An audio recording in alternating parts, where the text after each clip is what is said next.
sistem kerajaan. Nah sekarang ini fase keempat. Di fase keempat ini Islam sedang tidak memimpin dunia. Fase 1, 2, dan 3 Islam memimpin 2/3 dunia. Nah fase keempat ini fase di mana umat Islam dizolimi di mana-mana di seluruh dunia. Islam dibenci dan diperangi di seluruh dunia. Ini fase keempat, fase kita sekarang. Lihat yang terjadi di India sekarang. Yang terjadi di India sempurna, Pak. Apa yang digambarkan Nabi juga sudah di depan hidung kita masing-masing. Nabi berkata, nanti di akhir zaman akan ada 2 kelompok umatku yang akan masuk surga tanpa hisab. Jadi kelanjutan kita dengan India, dengan hadis ini saya katakan pasti akan terjadi. Ada 2 kelompok umatku nanti yang akan masuk surga tanpa hisab.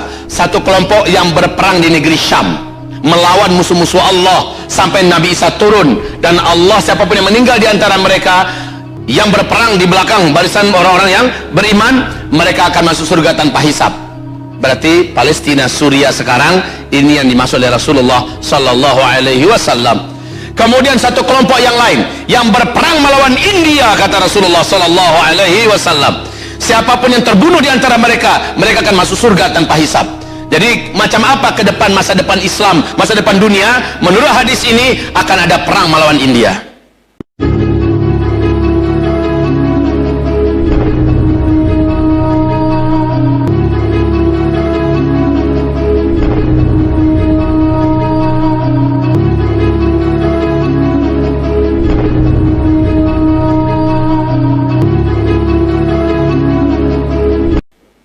Percayalah itu, wahai Bapak Ibu yang kami muliakan. Oke, kita kembali. Lalu berikutnya, kata Rasulullah berikutnya, nanti di akhir zaman akan ada tahun-tahun di mana umatku akan terhalang melaksanakan ibadah umroh dan haji. Allah. Kok hadis Nabi banyak terjadi di zaman kita ya? Kan itu pertanyaan kita akhirnya. Kenapa terjadinya di zaman kita? Semula saya meyakini bahwa kasus terhalangnya kaum muslimin melaksanakan ibadah haji dan umroh di akhir zaman itu adalah ketika terjadi peperangan internal di tubuh keluarga kerajaan Arab Saudi. Sebagaimana yang kita tahu, 3 pangeran sekarang ini sedang perang dingin, Pak. Pangeran Muhammad bin Salman, sang putra mahkota, yang berambisi sekali untuk menggantikan ayahnya yang masih hidup, Raja Salman. Yang kedua adalah anak kandungnya Raja Abdullah yang telah meninggal. Raja Abdullah sebelum Raja Salman ke Raja Abdullah, anak kandung ini bernama Mut'ib bin Abdullah, dan dia punya militer, dia punya jaringan, dan dia punya kekuatan, dan dia punya pengaruh di kerajaan Arab Saudi. Ini juga sedang perang dingin dengan Muhammad bin Salman. Kemudian juga Khalid bin Talal, ini juga pemilik kekayaan dan militer, pemilik kepolisian militer. Kaum muslimin yang kami muliakan, mereka ini sedang bergaduh. Fikir hati saya, ini terjadinya penghalangan untuk orang melaksanakan ibadah haji dan umroh ketika meninggal Raja Salman. Mereka bertiga kelahi, perebutan kekuasaan, dan akhirnya tentulah negara ini akan menghalangi orang-orang untuk melaksanakan ibadah karena keselamatannya tidak terjamin. Betul? Dan negara-negara luar pun pasti akan menghalangi rakyatnya akan berangkat umroh dan haji sebab sedang ada perang di Saudi. Logika yang bisa dipahami sekarang itu begitu. Ternyata Allah percepat ini dengan cara penyebaran virus corona ini. Sekarang saja sudah mulai nampak miniaturnya. Saya melihat sekarang Allah sedang memperlihatkan kepada kita miniaturnya. Wahai Bapak Ibu, tentang dukhon, saat dukhon itu terjadi, Bapak tidak bisa keluar rumah, Pak. Bapak nggak bisa keluar rumah, mencari makan minum kemana mau dicari? Listrik tak ada, teknologi tidak berfungsi, makan minum kemana mau dicari? Bapak tidak bisa kemana-mana, bumi gelap gulita segelap-gelapnya karena bersatunya partikel-partikel daratan bumi yang meledak kemudian membumbung ke udara, menyelimuti atmosfer bumi kita, bersatu dengan asap yang teramat sangat tebal, dan ini panas, dan ini lamanya 40 hari 40 malam. Kita tidak berkutik, tak bisa kemana-mana, kelaparan, penyakit segala macam menyebar dalam 40 hari itu. Tak terkira, Pak, penderitaan kita. Nah, miniatur ini sekarang sedang terjadi di kota-kota yang dikarantina, rakyatnya tak boleh keluar dari apartemen, rakyatnya tak bisa mau cari makan. Ternak-ternak mereka, sapi mereka yang jumlahnya puluhan ribu, bahkan ada yang ratusan ribu, mati sekarang ini, Pak. Ternak ayam mereka yang tak terkira banyaknya mati karena tak ada lagi pengurus atau pemiliknya yang bisa memberi mereka makan. Semua ternak-ternak mati. Dan ini dalam dukhon nanti juga demikian.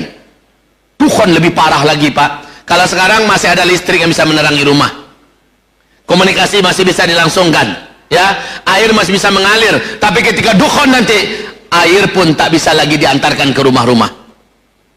Listrik tak ada, pencahayaan tidak ada, teknologi sama sekali Allah telah lumpuhkan.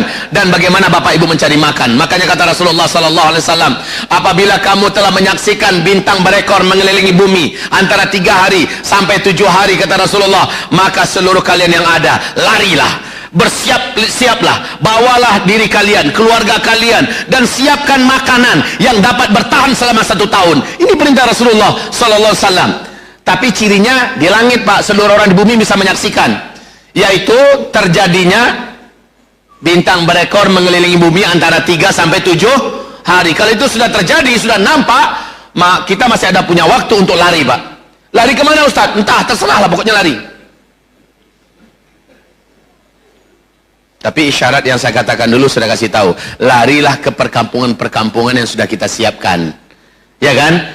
Jauh dari laut, jauh dari kota, jauh dari gunung-gunung berapi, punya sumber-sumber mata air yang tinggi dan tinggi dari permukaan laut. Kemudian kita bisa bercocok tanam di sana, tanahnya subur, dan rumah-rumah kita sudah kita siapkan di situ.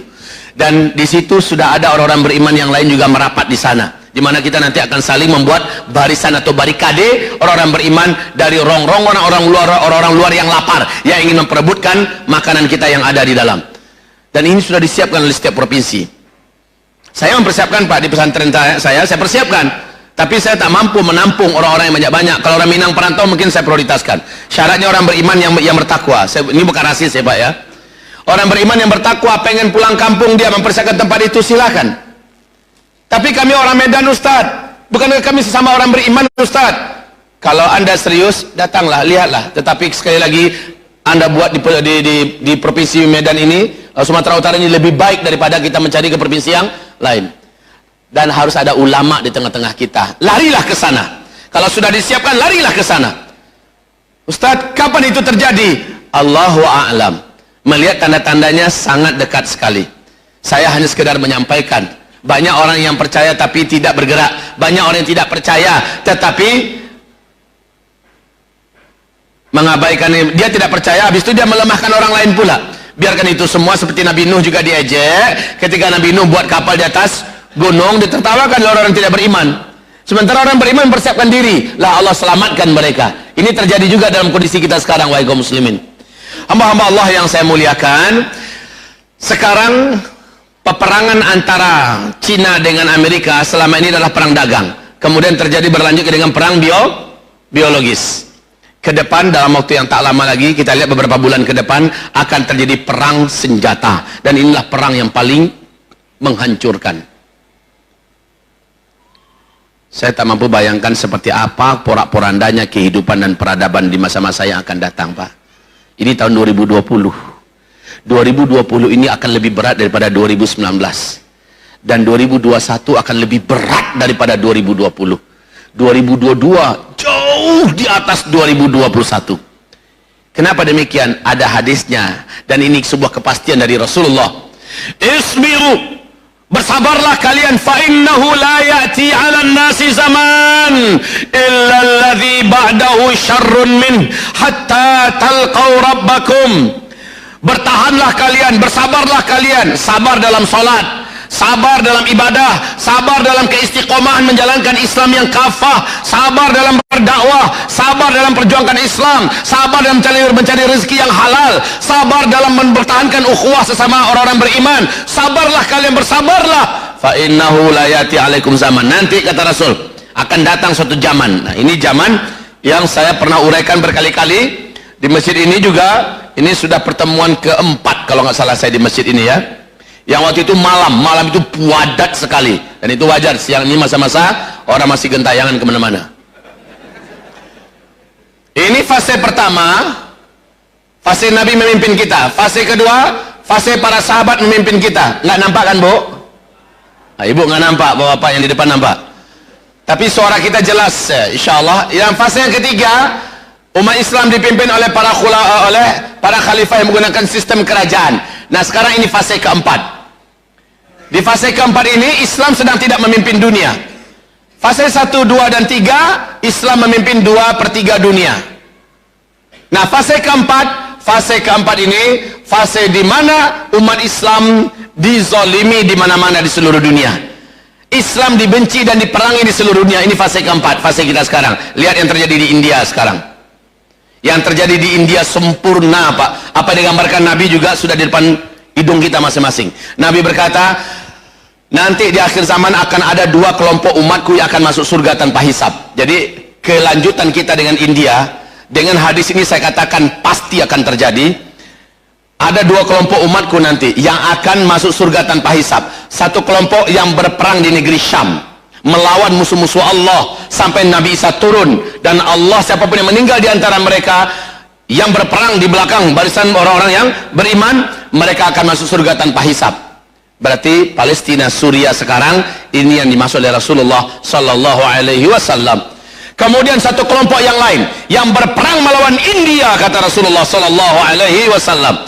Siapapun yang terbunuh di antara mereka, mereka akan masuk surga tanpa hisab. Jadi macam apa ke depan, masa depan Islam, masa depan dunia? Menurut hadis ini akan ada perang melawan India. Ini hadis, bukan perkataan Zulkifli Muhammad Ali. Maka yang berlanjut dengan India nanti adalah perang, Pak. Kemudian apa lagi? Juga dalam sebuah hadis yang juga kuat dan sahih, Nabi mengatakan, tidaklah terjadi kiamat sampai terlebih dahulu kamu berperang melawan suatu kaum sigharul a'yun, picak-picak matanya, sipit-sipit matanya, pesek-pesek hidungnya, muka mereka, kata Rasulullah SAW, seperti pantat kuali yang kena tempeleng, bulat dan picak, kulit mereka kemerah-merahan. Kalau ini dikatakan Ya'juj dan Ma'juj, saya tidak setuju. Karena malah kata Rasulullah, larilah kamu dari Ya'juj dan Ma'juj. Bukan memerangi, tapi dalam hadis ini kamu pasti akan berperang melawan suatu kaum yang matanya sipit, hidungnya pesek, warna kulitnya kemerah-merahan. Maka hamba-hamba Allah yang kami muliakan, di fase keempat ini yang kita hadapi akan semakin berat, semakin berat. 2020 ini, awal 2020 saja yang kita saksikan adalah bencana dan bencana di seluruh dunia. Kalau Bapak Ibu mengikuti perkembangan dunia, bagaimana hancurnya beberapa glacier yang ada di muka bumi ini, bagaimana naiknya air laut, bagaimana kebakaran di mana-mana, bagaimana bencana di mana-mana. Kalau Bapak saksikan, Ibu dengar, udah nggak sanggup lagi mendengar. Sebentar lagi insyaallah taala bumi ini, dunia ini, seluruh negara di muka bumi akan mengalami krisis global keuangan.